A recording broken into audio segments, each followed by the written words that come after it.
This podcast is intended for investment professionals only. All investing involves risk. Hello and welcome to the first Market Talk episode of 2025, where today we'll be discussing the shift in US interest rate expectations, the factors behind the recent rise in UK gilt yields, and whether earnings season can give investors something to feel cheerful about. I'm Harry Brooks, and today I'm joined by Ben Bennett, Head of Investment Strategy for Asia, who joins us from Hong Kong. Welcome back to Market Talk, Ben. Last time we caught up, you admitted your slightly patchy track record as a buyer of Christmas presents. Did you do any better this time round? And did Santa bring you anything good? And it actually was worse than last year. So last year, my gift was taken back for a refund. This time, we decided to get each other matching toothbrushes. I don't think it can get any worse than that, can it, next year? But we'll see. Matching toothbrushes, excellent. Okay, well, without any further ado, move on swiftly from Christmas presents. Let's get into it. The big story in financial markets last week was that rise in government bond yields, which accelerated following the release of some very strong jobs numbers out of the US on Friday, as well as some other data pointing to economic strength.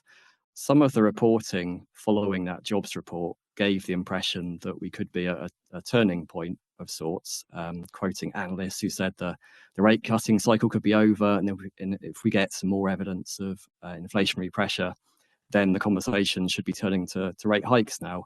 I wonder if you can give us some broader context here. It feels like the mood has really shifted since last time we caught up. The broader context is actually that it's been going on really since the Fed cut interest rates, in terms of yields have been going up almost to the day that the Fed cut, which is a little bit counterintuitive, isn't it? If you thought the Fed would be cutting. But that's because it's all about what was driving that Fed cut and then what has happened since. So if you remember around the Fed cut in September, this is back in September, that was on the back of some weak data, actually, funnily enough, weak jobs data. So investors were worried that growth was slowing, that therefore the Fed would have to cut loads. Remember the Fed cut 50 basis points. They were quite worried. So that led to yields going down. But almost, like I said, to the day, maybe a couple of weeks later, the data started to get a bit better. So that weak job number that we had just before the Fed cut was demonstrated to be a bit of a one-off. And then, of course, we had the election focus, Donald Trump winning the election. The initial perception was, of course, that that would be potentially lower taxes, deregulation, all these sort of pro-growth things. So the better data was then hit with another wave of maybe we're going to get better growth going forward. Just more recently, we've had a little bit of the more ambiguous Trump policies being discussed. So the tariffs potentially going up, immigration being controlled. Whether or not that's good for growth is questionable. But, in terms of inflation prospects, that could be upwards for that, couldn't it? Which would also send yields higher.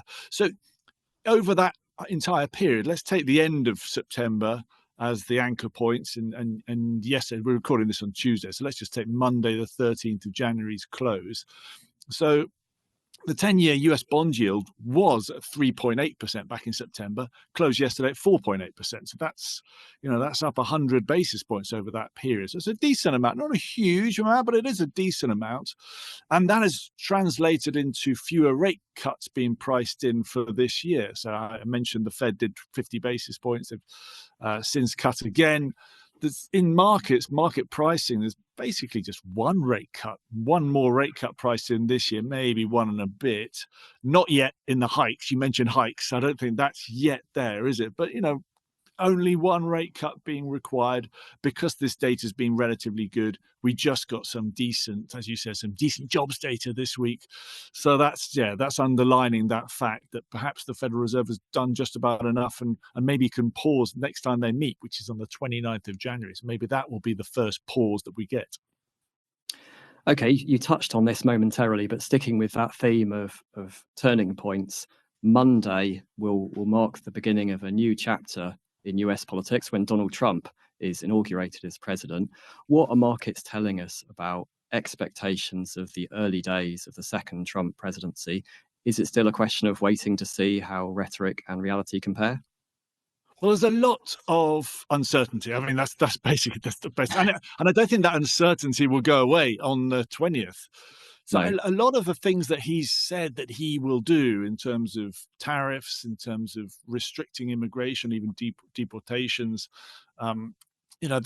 that can be done relatively quickly. Whether or not he decides to do it quickly is another point. I mean, there's been lots of headlines in the press about his potential tariff policy. Maybe they'll drip feed some of them in. Maybe there'll be threats and then some negotiations. Honestly, who knows? It's pretty hard to describe that. I'd say that the clearer policies for pro-growth in terms of tax cuts, deregulation, that generally takes a little bit longer. So maybe you're gonna see more of the immigration, more of the tariffs early on, and then the really sort of pro-growth deregulation stuff a little bit later. But again, that's just a guess. We're all guessing here. We are starting to see already some of the Senate hearings for what will be President Trump's government, in effect, some of his team, secretaries of state, etc. The defense secretary, etc. All these, they're going to be going through the Senate hearings. So we'll start to see already just how robust the Republican majority is in the Senate, and how easily President Trump is going to get his way in terms of who he wants in his team.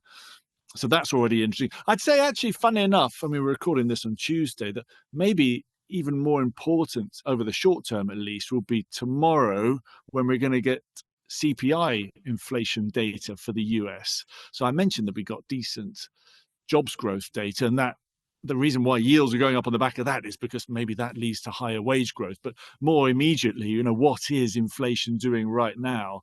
I think that's going to be probably the focus, at least this week, for markets. And then we'll focus our attention on Donald Trump next week and what he does straight away after he's been inaugurated. Okay, another country that's seen big moves in its government bond market recently is the UK, where gilt yields have been approaching multi-decade highs. To what extent are these moves just mirroring those that we're seeing in US Treasuries versus how much of it is UK-specific factors, would you say? Let's take a step back, actually, because, yeah, you're right. There's been a bit of focus on the UK, and certainly, as a UK domiciled asset manager, we've been seeing some big moves in the gilt market that we've been trading. But like I said, let's take a step back. So I mentioned before that US yields have been going up. That generally pushes up global yields, because ultimately, if you're an investor in the UK, you can choose where you want to put your money. So maybe if yields are going up in the US, you sell some gilts and you buy some US Treasuries, and that ultimately will also send UK yields higher, won't it? So they've been going up in sympathy. The other big move that's been going on has been that the dollar has been strengthening. And that's a function, again, of maybe the US sucking in or extracting some money. And also, if there are tariffs being put in place, that would usually be the reaction of currency markets. If you put tariffs up, your currency generally goes up to compensate for that. So you take the US DXY, the US dollar DXY index, that is up 9% since the end of September. I mentioned before that September date for yields. That's the same for the dollar. So 9%, it's a decent move, isn't it? And it's also up this year as well. So it's up sort of over 1% so far this year too. So that also has led to currencies elsewhere, including the pound, but elsewhere as well, falling. So it's a general pattern that we have seen. What is going on is that the US growth has been strong. The Federal Reserve is assumed to put policy or apply policy for that US strength. So we're talking about potentially more hawkish policy. That's the reason why yields have been going up. That's okay for US domestic policy, but the rest of the world, we've got to suffer, haven't we, that policy. So if perhaps other parts of the world are not doing quite so well, like the UK, but we're still taking on board these high yields because they're pushing up this stronger dollar, which is tightening lending conditions. And ultimately, it does expose vulnerable countries that perhaps have, like the UK, we've got big deficit. We've got a big fiscal deficit. We spend more than we gain in taxes. The current account deficit in the UK is also pretty large. So stuff that the UK sells isn't the same as what it imports. Ultimately, the UK needs foreigners to fund them. They need foreigners to buy gilts a lot. And And if this time when the funding conditions have been squeezed a bit, if there's some doubts or some concern about UK growth, which it has been in the headlines, hasn't it? Then you start to see these wobbles. And the UK, therefore, has been in the headlines. But when it boils down to actually how much the market has moved, it's pretty much in line with a lot of other countries. So the Treasury market I mentioned before, from September to yesterday, 10-year Treasury yields went up from 3.8 to 4.8. Gilt yields went up from 4.0 to 4.9. So that's about the same. It's not a million miles different. But it does at times just lead to some particularly big volatility. It's not just the UK. We've seen that in France, haven't we? We've also seen volatility in France over the last few weeks. Seen it in Brazil. Again, countries that have some vulnerabilities due to fiscal deficits, and also some headlines due to concerns about growth. It's all the same thing. I wouldn't say it's a panic, though. It's more just this squeeze from the dollar funding conditions. I think that currency angle is really interesting. I'm thinking about investors who might have sterling denominated portfolios. What practical effects will they have seen of this period of sterling weakness relative to the dollar? Yeah, that's right. It's an interesting phenomenon. So if you're a foreigner and you've been buying UK assets, so if you're a US dollar denominated foreigner buying UK assets, then you've been hit by the fact that the sterling has been weaker. Ultimately, like I said, it's really that the dollar's been stronger. You've been given that. That's negative for you. So that's been the case in September. It's accelerated a little bit this year. The pound versus the dollar is about 3% lower this year as of Monday's close. It's good news for UK Inc., I suppose. People who are trying to sell stuff out of the UK. The weaker sterling means that things that you're selling are getting cheaper for foreigners to buy. So you're getting a little bit more competitive, aren't you? But it is also really interesting for a UK asset owner whether or not they decide to hedge some of their foreign exposure. So, if you've bought some US treasuries, for example, US stocks, you've actually benefited, haven't you, from the fact that the pound is weaker. The dollars that you've bought, they've been better. Unless you've hedged, you could also hedge that exposure. And it is a really complicated topic. What sort of assets you should hedge? What are the different things that they are hedging? You're actually hedging a bit of inflation risk as a UK asset owner if you buy external assets and don't hedge them. It's a bit of an inflation hedge, but it is complicated. There's actually a piece that we're writing, aren't we? That's going to come out in the next couple of weeks by our colleague John Southall, who's going to be talking about this FX hedging, which is worth digging into actually in a little bit more detail. But I won't go into it here because it is complicated. But that piece will reveal all. Yeah, look forward to reading that one.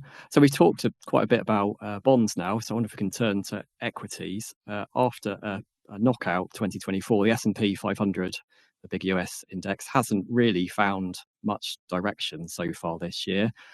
With the Q4 earnings season just getting underway, what are analysts expecting? Could this be a source of positivity in what feels like a bit of a gloomy patch for all markets generally? Yeah, the S&P 500 has been about as successful in terms of Christmas presents as I have been. So since the end of November, the S&P 500 is down up until, again, yesterday, Monday's close, down just over 3%, 3.3%. So far this year, down nearly 1%. So no Santa rally. Everyone talks about Santa rally. It was sort of Santa fizzle out. It was my sort of Santa rally. Look, the tightening of US credit conditions, that higher yields, that stronger dollar, that's generally not good for risky assets. For US in particular, it's okay because it's like I had mentioned before, that policy is focused on US domestic economic backdrop, which is doing okay. So it should be okay, but ultimately it does weigh a little bit.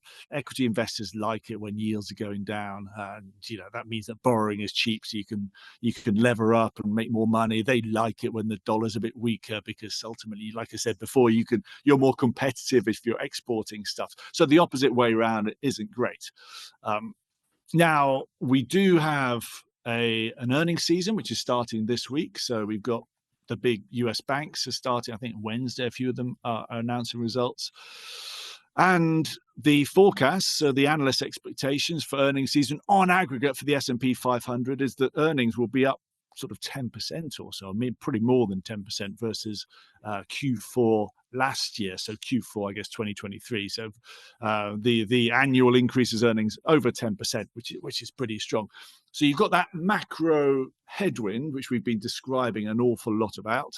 But then you've got this micro bottom-up. Companies are still doing fine, thank you very much. So maybe that will, as you say, that at least will refocus attention. Maybe this sort of weak Christmas period and the start of the year, maybe that'll turn around if people focus on these decent earnings if they come about.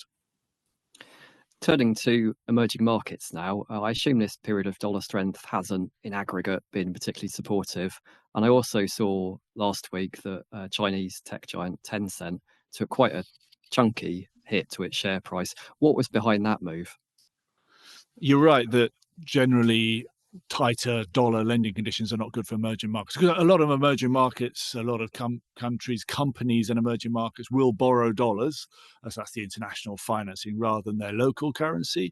And then if the dollar yields are going up and the dollar strengthening, that's quite bad for people who borrow dollars. So absolutely, it's been a little bit weak. Not again, a bit like the conversation we had about sterling, about the UK. It's sort of general slight weakness, but no sort of panic, no big issues there. Mentioned Brazil actually a few weeks ago. That was in the crosshairs again, though. It's just a little bit of weakness. China, yeah, it hasn't had a brilliant last few weeks, but it's a slightly different story. There's the dollar funding conditions, but you mentioned this Tencent issue. So this is to do with various lists that the US puts out, various sort of sanctions, I suppose, investment restrictions that the US puts out on companies now and again in China, to do with technology, to do with links to the military. This particular one was the Department of Defense in the US adding a few companies, including Tencent, to a list of companies that have potentially ties to the Chinese military. No actual specific investment restrictions being put in place there, but just as an investor, particularly a foreign investor, you see these headlines and maybe it's better to act first and ask questions later. And Tencent, over 2 days last week, the share price fell about 10%. Maybe that's a buying opportunity if ultimately it's not put on any actual restriction list, but that's a call. That's a big call, isn't it? And it's another just a weight on investors' mind when they look at Chinese equities, even though they've underperformed over a period of time, relatively cheap. But you've got to bear this in mind, haven't you, going forward? And we've spoken a bit about Donald Trump, but I suspect President Trump, there won't be massive differences in terms of that friction that we've seen over a while between the US and China. To round off our tour of the big asset classes, what's going on in commodities at the moment? I see that crude oil has ticked up a bit since the start of the year. Would you say that's been primarily supply or demand side led? It's been quite a big move for Brent oil. The index is up. The price index from this year to Monday's close is up nearly 9%. So it's quite a bit. Yesterday was up a fair chunk, and this is really to do with supply. So this just recently, again, the US has been announcing more constraints on Russian oil that has been getting into countries like China and India, just trying to stop that happening. So that reduces a little bit of supply, doesn't it? That would send the price up. There's also been quite a big move in natural gas prices in Europe. Been pretty cold, I know, in Europe, in the UK. So that leads to higher demand. And then on the supply side, again, Russia involved here, sort of reducing supply over the last few weeks. So that's been a big move up. And, it always comes at the wrong time, doesn't it? We've been talking about inflation pressure, potentially what Donald Trump's going to do, growth being higher, yields going up. And of course, if these commodities, oil, natural gas, etc., start going up as well, that adds further pressure to inflation. So it's just come at the wrong time. It's nothing particularly aggressive, no massive shocks, but it's just another additional pressure, just like I said, perhaps at the wrong time. So it's time for our number of the week. What have you got up your sleeve for our listeners today, Ben? Well, I'm trying. This is a little bit more of a positive angle. So the thing about yields going up means that potentially there's forward-looking better returns to be had, better yields to be had by definition. So my number of the week is 40 basis points, so 0.4%. That is the shape, that is the curve shape of the US Treasury market. So that's basically the difference between the 10-year yield and the 2-year yield. So that you get an extra 0.4% per year of yield by moving from a 2-year bond to a 10-year bond, upward sloping. Why is that important? Well, 2 years ago, that curve was inverted. It was minus 1.1%. So in effect, the 10-year yield was 1.1% below the 2-year yield.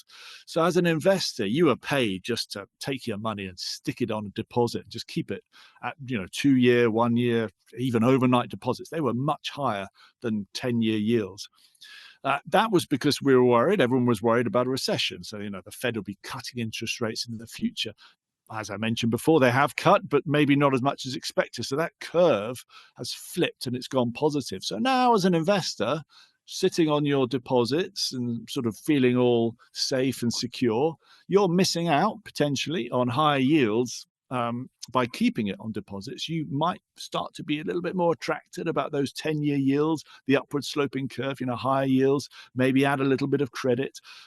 So, the fall, the fall in bond price, the rise in yields, the slight weakness that we got, that, like I said, is offering a few opportunities, and it might start to see some of that money that's been sitting in cash, sitting in defensive assets, being redeployed into longer term assets, maybe, like I said, into credit assets. So a little bit of hope for you there at the end of this podcast. A nice note to end the podcast on. Thanks as always, Ben, for taking the time to talk to me today, and thanks to all our listeners as well. As a reminder, this podcast is intended for investment professionals only and shouldn't be shared with a non-professional audience. The views expressed in this podcast are those of Legal and General Investment Management Limited, as at the date of publication. This podcast is for information purposes only, and we are not soliciting any action based on it. The information discusses general economic, market or political issues and/or industry or sector trends. It does not constitute research or investment, legal or tax advice. It is not an offer or recommendation or advertisement to buy or sell securities or pursue a particular investment strategy. Assumptions, opinions, and estimates are provided for illustrative purposes only. There is no guarantee that any forecast made will come to pass. No party shall have any right of action against Legal and General in relation to the accuracy or completeness of the information contained in this podcast. Where this document contains third-party information, the accuracy and completeness of such information cannot be guaranteed, and we accept no responsibility or liability in respect of such information, not for distribution to any person resident in any jurisdiction where such distribution would be contrary to local law or regulation. Copyright 2024. Legal and General Investment Management Limited is authorised and regulated by the Financial Conduct Authority. In Hong Kong, this material is issued by Legal and General Investment Management Asia Limited, regulated by the Hong Kong Securities and Futures Commission. For full terms and conditions, please visit our website. To find more content, you can check us out on X, formerly known as Twitter, LinkedIn, and our website.